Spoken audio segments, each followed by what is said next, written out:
बोला बोला बाबा भूतनाथ की।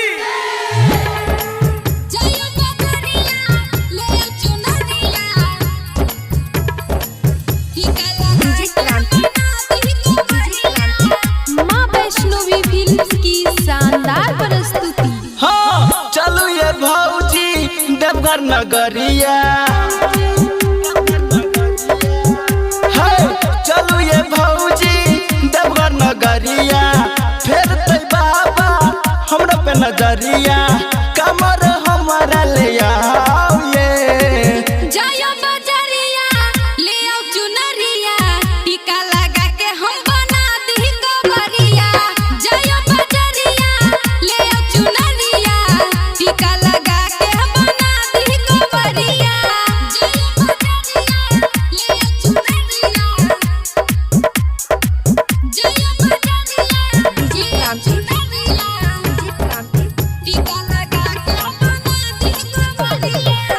हाँ बाबा के महिमा महान छै।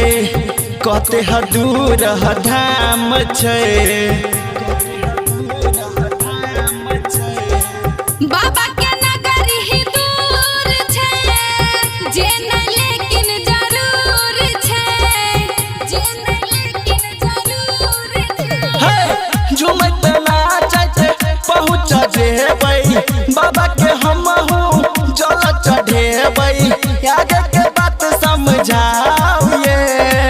जाया बजरिया ले आओ चुनरिया।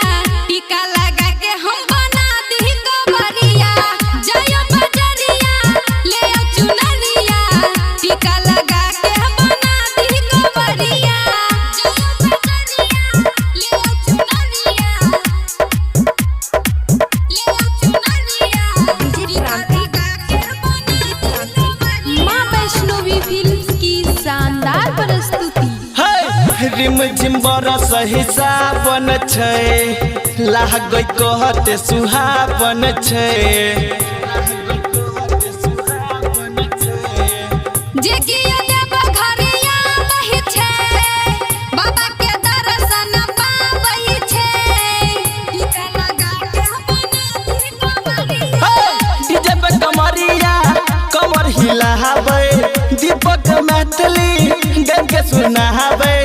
आगे के बात बतलाओ ये। जाया बजरिया ले आओ चुनरिया। टीका लगा के हम बना दी गोबरिया।